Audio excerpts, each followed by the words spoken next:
There was once a lady, naglalakad niya, pinaglalakad ang mga garden. And then, of course, in the garden, full of flowers. And then, may naniya kang nakaangat sa very unique and beautiful flowers. So, yun talaga yung tinatawag. From the very tip of the flower,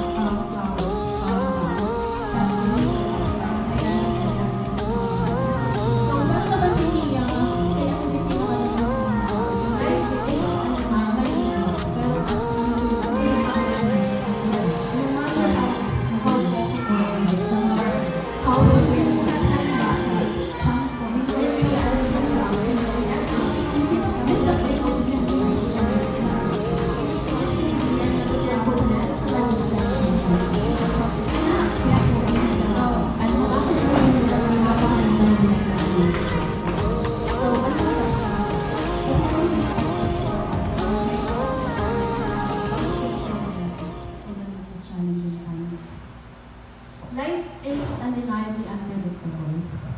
Unpredictability here. But no matter how focused you are or how discerning you can be, still there are some points in your life, in everyone's life, something will come to you or something will happen to you. It's inevitable.